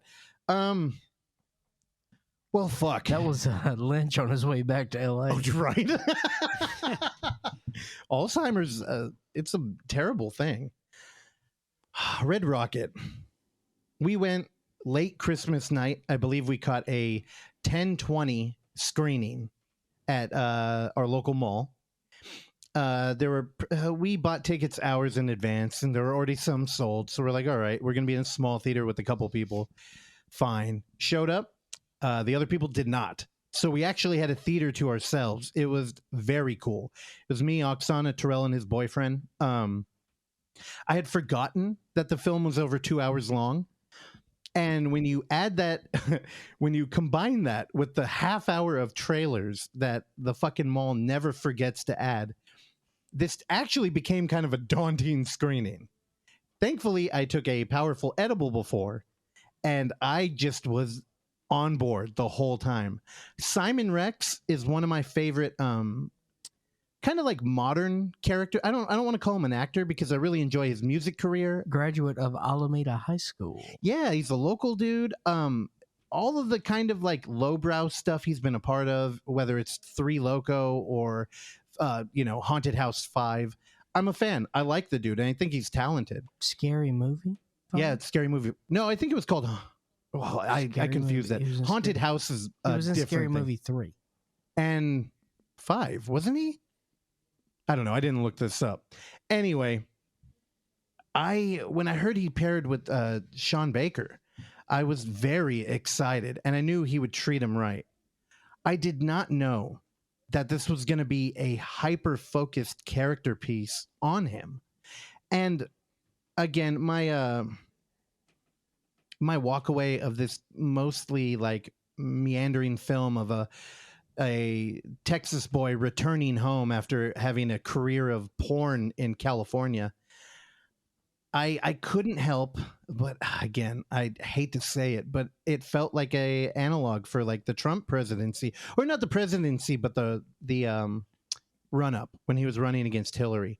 And the only reason I made that connection was because at 2 points in the movie, our characters are watching Trump on TV, which again, we're below the poverty line in Texas here. So that could have just been a statement in its own. But Sean Baker's so thoughtful. And this wasn't like a Tangerine project where he was kind of looking for the film and found people he thought was interesting and crafted the movie after. I believe he wrote this in advance and, is a more like thoughtful kind of a, what the hell is it called? The Miami? Yeah, because apparently Florida project. He met the lead actress in this. Strawberry? Yeah. It was great, by the way. Oh, yeah. She's going to be a star. Susanna Sun. He met her like 2 years before they started shooting. And he just said, I'm going to call you. At some and point. then 2 years later, it came into fruition. Yeah. So how old is she really? She's like early 20s. Okay. Yeah, I thought so. So now I know you guys kind of mentioned that you liked it and like kind of, I mean, we're at the end of the episode here. I feel like we have an opportunity to get into it more. I don't know if you guys like really thought critically about this film in any way, or like what was your walkaway? Because it's a 2.5 hour movie that's kind of just about a dude interacting with people. Yeah. Well, he's also a shitty dude. How come? Well, because He like manipulates everybody. yeah. No, He's charismatic, yeah. Yeah. but he's shitty. See, now Terrell had a similar like sentiment when we were leaving, and I understood, but I disagree. And I think the film is interesting in comparison to Trump because it's a very nuanced thing that happened. Like the movie kind of runs parallel with it in a great way, because if you think of all the characters that Simon Rex interacts with, or what was his Mikey Saber? Yeah. When he interacts with people, they all kind of represent a group that I guess you could say maybe idolized or supported Trump. Like his neighbor is an interesting one because his neighbor's just kind of like a nice guy who is kind of a pushover. Oh man, what's that guy's name? Oh, I don't remember. Lonnie. Yeah, and he's kind of a pushover, and he's kind of quirky, and he's definitely the type of dude that you could see shooting up a school or something. Like just visually, he had the look. Yeah. And he shows up one day in like military fatigues, and he's like, "What the fuck? I didn't know you served." And he's like, "Oh yeah," and you can tell like the dude didn't expect to even answer a question like that. And you find out one of me and Clark's favorite things to look on YouTube previously was stolen valor videos. Yeah. Now he just gets straight up like, dude, how accurate was that like interaction? Every stolen valor video we watch just kind of goes that way. Well, because again, we know how Sean Baker works, right? He works with real people. Yeah. Who's to say? Oh, that it didn't really happen? Who's to say? That's fair. Because those dudes who were grilling him, they kind of felt like real. Yeah. Like they're throwing out like... Also, this guy's not an actor. This is a guy. That's fair, yeah. Lexi, his wife in the film, not an actor.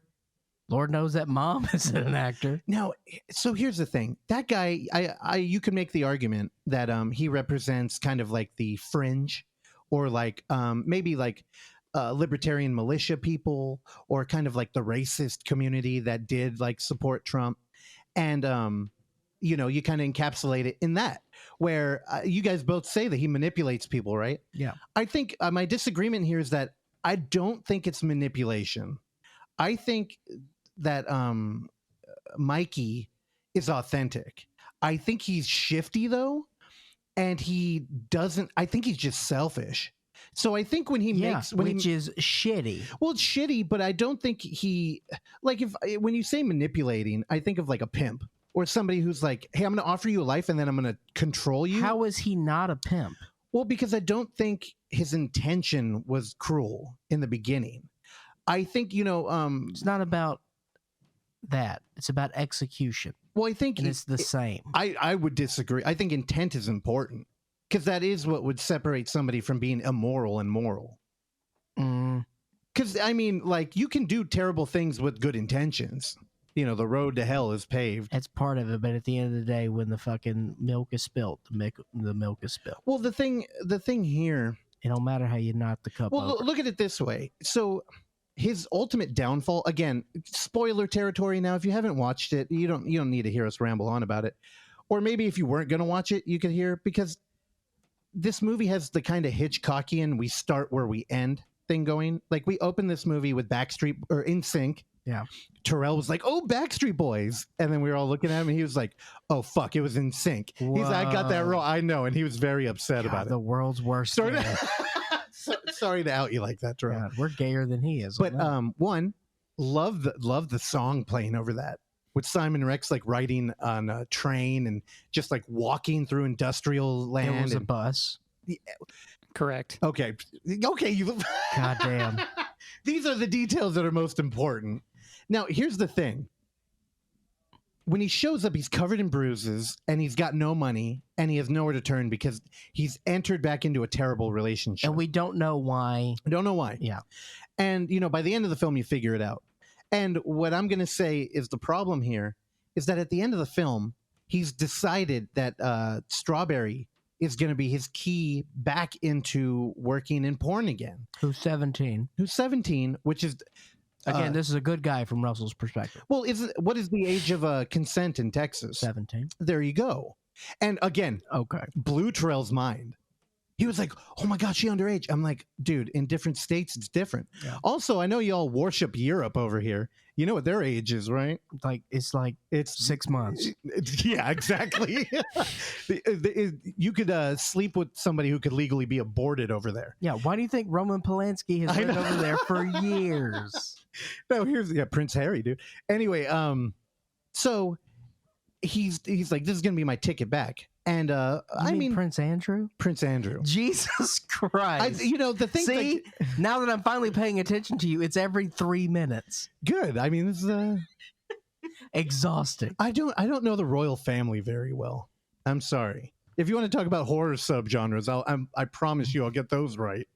Yeah. So he's about to leave the lady that we learn, in the first end of the first act is his wife legally, although they've been estranged. And the relationship has come back together. And he even told her mom, hey, I'm staying here for the long haul. Now, when he realized, at that time, I think it's important to think about, did he really mean that? And I think he did. I think he was kind of like, I don't know. But I think he thought life had kind of, chewed him up and spit him out this time. And he was like, I could do it. Yeah, but then he immediately started looking for a way out. Well, he was definitely going to cheat. But again, he's a porn guy, and so is Lexi. She came out of porn, and she's been doing Craigslist, like she's been turning tricks. So they're not like monogamous and at this doing point. Crack with her mother, which he gives him shit about. So he's not doing drugs. And here's the thing: selling drugs at the end of the movie. Now that's even an interesting thing because that's business. And he tried to get a job, and nobody would hire him because of who he is. So then he, takes a shadier route, which I think, could be a argument made against Trump too. And, ultimately that ends up coming to bite him too. But the thing that I think is most important is that he tells his wife, hey, I'm leaving tomorrow. And he didn't have to tell her. Yeah. He could have went to bed and just bailed. But he also, great acting by Simon Rex. I was getting anxious watching him anxiously try and walk through this conversation that he had thought about, which is completely out of character for Mikey, who is constantly on. Every time he interacts with somebody, he's got a fucking silver tongue. Yeah. And he's great. No matter who he's talking to, he always connects with them. And except for the drug lord's daughter, who has like a no bullshit radar. Yeah. And she's just like, get the fuck away from me. And it's one of those things where I don't know if Mikey's aware that it was working with her. Well, she played in for a little bit, right? Yeah. Yep. Where immediately, she's very guarded, and she caught him from the get-go. But then she started to have a conversation with him, and they were talking. And as soon as he started getting dirty, animated, yeah, about the porn industry, that was it. She shut him down. But remember, when he first starts talking to the people who will supply him with the drugs, first thing they say, how much you want to bet he smokes that shit? And she's like, yeah, that's why I gave him some Reggie garbage. Yeah. And he didn't. Yeah. And I'm like, I think that's the important thing is that people see this dude and they're like, he's a manipulative, shifty motherfucker. I don't trust you. But the thing is, he's really not. He's authentic and he means what he says. He's just very short-sighted and completely selfish. So while he was talking to that girl at the fucking donut hole, which Terrell kept mentioning donut time. And he's like, what's the thing with Sean Baker and donuts? By the way, that donut place isn't a donut place anymore. Oh, Donut Hole? Yeah. No, in Tangerine. Oh, I hate hearing that. Yeah, it's something else now. Oh, no, it's a Trejo's Tacos. Really? Yep. I hate that even more. Yep. The thing was, we almost went there last time we went to Monster Palooza, which was probably like fucking 3 years ago. And we're like, dude, should we go to like Donut Time and like just do the location shot thing? And we're like, we'll be down here again. Well, fuck. To Trejo's Tacos. No, but yeah, I know. I think at the end of that movie, it really comes down to the reason his shit didn't work and he got beat up was because he isn't a bad guy. And he really did tell her like, hey, I'm leaving. This isn't working. And to be fair, he had good reason. At that point, that relationship had turned, there were boundary issues because sex was like, I don't know, they weren't exclusive. And she started getting like clingy. But I really only think it was because he was paying the rent. Just like in the very beginning of the movie, they won't even let him on the property until he gives them $20. Yeah. Right? So I'm like, can you really call him like bad? Like he's not like a bad dude. Yeah, he is a bad dude, and they're bad bitches. It's all bad people. Well, they're not bad bitches. They look kind of rough, honestly. They're Americans. Well, honestly, I think the family, Lexi and her mom, were more like the political system. And how they kind of negotiated with Trump. God. I mean, I could go deep into this. I thought about it for a long time. Even who Strawberry represents. And like, dude, it was great. I really enjoyed that movie. Also, a lot of fucking in this film. A lot of fucking. Also, a lot of fucking in the Scary of 61st Street, too. Yeah. Yeah. Who had the better nude show? A lot of Prince Andrew. Not I like that. And also, Sean Baker, what a great director. And he really knows how to pace things and how to frame shit. Oh, such good framing in that movie. I love that he uses non-actors mixed in with actors. Oh, yeah. It works for me. Well, he knows how to get that verisimilitude going. All right.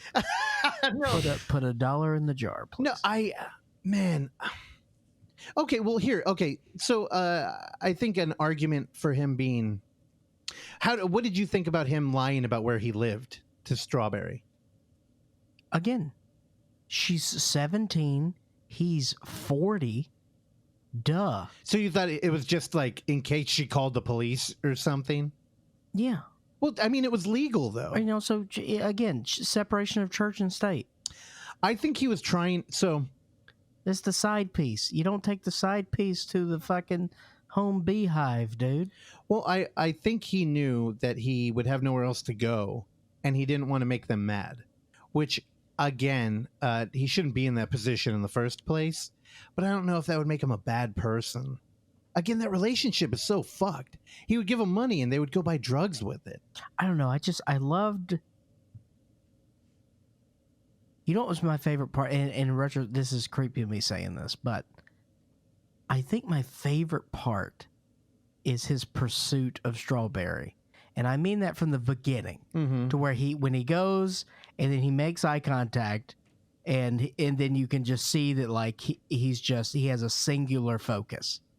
Now, then he takes the bike, he goes back, he's waiting until everyone goes asleep, and he tries to catch her at closing, and then they're closed, and then he goes back first thing in the morning, and he's just waiting on her, and he comes back another day, and then it gets busy, and he's like, when does it slow down? Yeah. She's around 3 o'clock. I'll be back at 3 o'clock.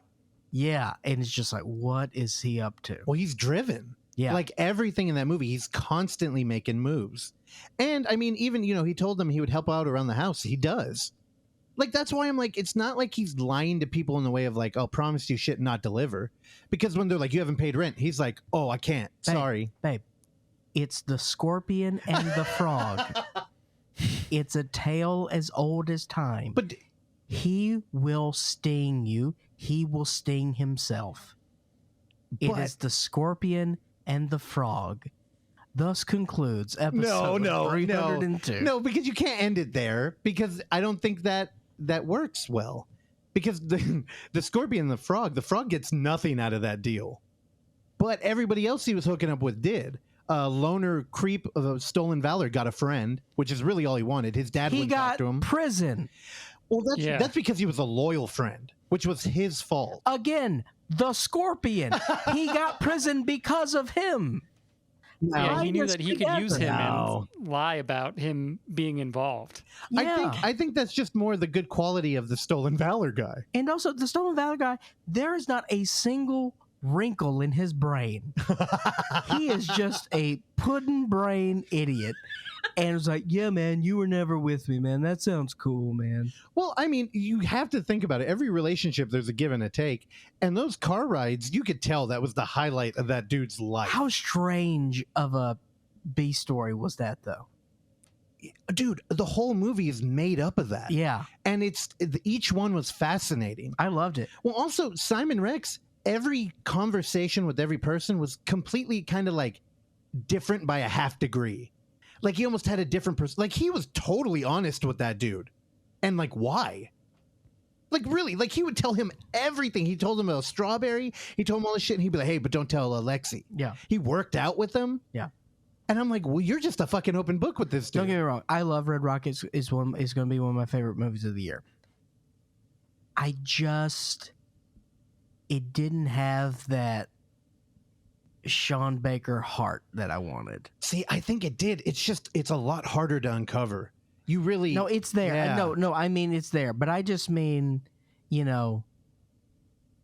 was, I felt, as again, the beauty of the Florida Project was, it's a depressing movie. Yeah. But the way he packages it, again, that fantasy sequence at the end, he gives you a little something. Yeah, well, you do love children, and not in a Red Rocket way. or in Epstein's ghost way. Thank you so much. But you light up with kids. It's very beautiful. The thing is, Florida Project is a film about people in a community and how it affects them, where this film is a movie about a community that's affected by a person. He comes in there and affects every aspect, from the strip club to the hard hat workers to the donut shop to the drug culture, and he's infectious. And the problem is that everybody loves him. They're just like, hey, we're happy you're here. He's infectious because he is an infection. And I don't think he gives a shit about anybody there No. or that town. I think he wants to leave. I don't believe that he actually is there for the long haul. No. He just uses. So I think what happened was he was in the porn industry. He had like erectile dysfunction. Yeah. Figured he was too old. So he moved back home and is like settling with his estranged wife because he's like, well, I guess my career's done. All his like car rides with that guy, he's just bragging. He's an kind of. egomaniac. I don't know why you have such a charitable opinion of him. Then he like finds this girl who's like actually flirting back or whatever, and he figures like, oh, maybe, and like he doesn't need to use a Blue Chew with her or whatever that one of the times, right? Or is it the wife? I think it was the wife. They said that, like, and because her answer to that was, "Oh, I didn't know you were on those." Yeah. So he finds a girl that like, he can get it up with or whatever because she's younger and like prettier than his wife or whatever, and then decides to abandon everything he came home to. I don't think he because he was in porn. I don't think they reflect on sex that way at all. I think it means nothing to him. And Clark's favorite element in this movie is like the predator prey, the cat and mouse game he plays with that girl. Yeah. I don't think it's like an Epstein predator and prey. I think it's like, she's gonna make me money. No, for sure. Yeah. For sure. I'm not saying that at all. So, okay, here. Well, since we're kind of like just going all in, what did you make of the ending? So he's lost everything. He's beat up again.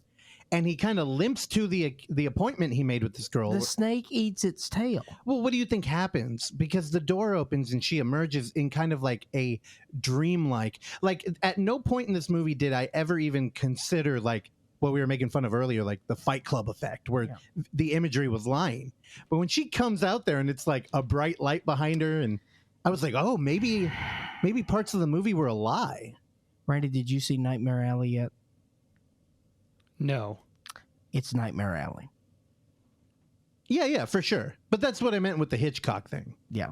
Where we start where we began. Yeah. Except that situation is also different. By the way, I listened to Guillermo del Toro and Mark Maron, which is great, by the way. Oh, I would listen to that. He talks a lot about the visual storytelling that he did in Nightmare Alley. Mm-hmm. And he's just like, look, man, I tell you in the whole movie that he's like, I give you clues the entire movie that we're going to end where we're going to end. Yeah, for sure. He says, because it's all about circles. There's circles that opens with the Ferris wheel. There's circles here. Everything is circles. Well, at no point, I mean, that movie opens with a murder and our protagonist committed it. And you know that the whole time, but you're still rooting for him. And honestly, I think that's a good comparison because I don't feel that way with Simon. He didn't open with a murder. He opened getting beat up. Yeah. So it's just that because he didn't have the chance to out cardio them. Yeah, I think, if to bring it back to the lame like Trump thing, I think at the end of the day, the policies helped a lot of people, but he didn't do it to help people. He did it to help himself and like his own image. And I think that's what Simon Rex was doing the whole movie too. And then when he saw that, there's more to it, he couldn't back off of it. And all the connections he made, he severed all of them. Look, I'm not saying that Mikey's not a deep character. Mikey's a wonderfully complicated character, but at the end of the day, he's the fucking Scorpion. No, I think Nightmare Alley, that's a bad dude. I think Mikey, he's a complicated, misunderstood but he's going, Russell, listen to me. He's going to fuck it up. Oh, yeah. No, I agree with that. He's going to fucking ruin it. I don't think he had malice in his heart. It doesn't matter if you have malice in your heart. I would agree with that too. Except I still disagree overall. Because he's selfish, man. All right. Now, if you watched Red Rocket, you need to weigh in and pick me or Clark. email female bag at. Actually, I don't even think that's the Right mail now, address. it's a 3 against 1. And Oksana is passing away in the corner. I know. Here, let me turn off her mic so they don't have to hear it. How fucking caring are you? Hey, you know, Are you okay? Do you need some water? I've medicated her up. Here you go. The other thing, Oh, no. You're going to come back on here to argue with me? his wife got crazy because he got distant, not because she's clingy. Oh. Oh. Well, again, I only think she cared because he was bringing money in, though. Yeah. Because she clearly did not until that changed. And with the mom. Also, what was it? What was the mom watching that she was waking him up with every day? I don't remember. Yeah, because they were playing it, but I'm like, I feel like I should know that reference. Watch it every day. Also, was this a period piece? Like, were we in the 90s here? Oh, no. It was 2016. 2016, yeah, duh, because Trump was running. Yeah. I actually went through that 3 times in my head when we left. I'm like, was that I'm like, no, duh. They had Trump on fucking TV. Yeah, I don't know. I liked it. All right. Red Rocket. How many stars? Oh, I don't know. 3. 4, 4.5, maybe? 4.5. Florida Project, that's a 5. That's a 5. But that's kind of like easier too. Like, of course you're going to root for the poor little girl. Like this one, and I don't know if you want to get behind Simon Rex. Clearly I'm the only one in the room that did. But again, I don't know. I like these kind of conversations about it. Did we miss anybody? I feel like there were a lot of connections he made. And By the way, I when I was at I took an Instagram story that I went to go see Red Rocket. Yeah. And I had one of my old comedian friends. He replied and he said, "Dude, that one scene." And I never replied back to him. And for the life of me, I don't know what scene he's talking about. Well, when you said your favorite part of the movie, I instantly thought when Simon Rex was running naked. Yeah. And they were kind of doing that film language thing where it's like, oh, his dick's out, but we're not going to show it. No. And then he pans down, like literally just to be like, well, here you go. I thought you were going to say that moment. I mean, it spoke to me as a Clark moment. It's a nice penis in motion. Well, it's also just a good punchline for like visual storytelling. It's like, you know, the audience is thinking that. And then, of course, also, I got goosebumps when they were playing NSYNC backwards. I love that kind of like music theory, like kind of like, what does that mean? Yeah. Like regression, kind of like starting from the beginning. I don't know. Also, Strawberry had the voice of an angel. Actually, what do you think about the title of the movie? Did you think about that at all? Like, what does Red Rocket mean? Well, Red Rocket means dog's penis. Yeah, it's kind of like phallic. Yeah. It could also mean, you know, red is also the color of the Republican Party. Amber is the color of my energy. Would you shut up with this political bullshit? Well, no, I'm just clearly you don't. I mean, the last thing you want to do is just accidentally put Trump in your movie. You have to be addressing it because, I mean, he's such a black hole of attention.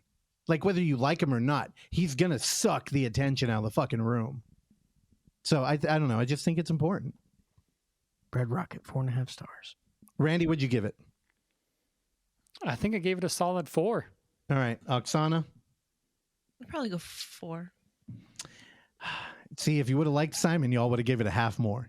No, what? We love Simon. Dude, how good was he in that movie? He's a sociopath. Fucking so. Also, my favorite montage maybe of the year is him trying to get a job. That's real good. Dude, like that one guy who was just like loving his videos. He's like, oh, no, we can't hire you.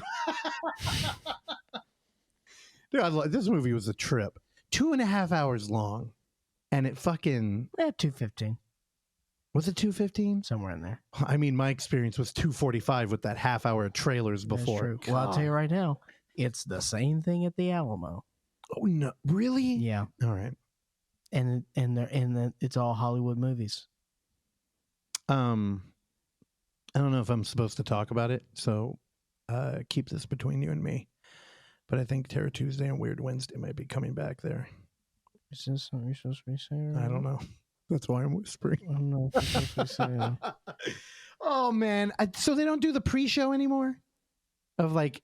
No, the pre-show was there. Okay, but then there's a half-hour commercial. Yeah, the pre-show was cool because they showed, like, you know, this movie takes place in Texas City, Texas, which is outside of Houston. And thank you for that. I had no idea where the fuck that was. Yeah, it's outside of Houston. Okay. And they showed, like, from the Texas City Council. They had like a short film about the city of Texas City, Mhm. and they played that in the theme show, in the pre-show, and they also played like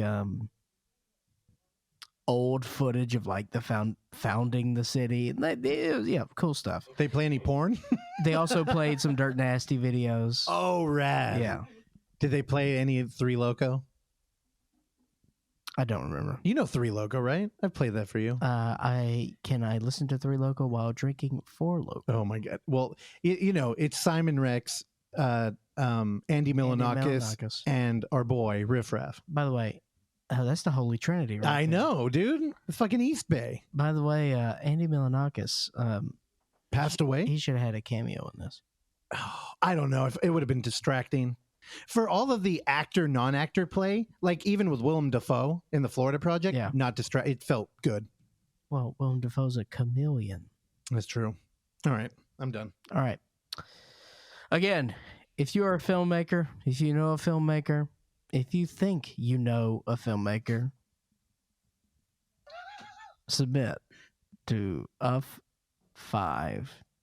And you can do that by going to www.filmfreeway/ I don't know, find us. Unnamed Footage Festival 5.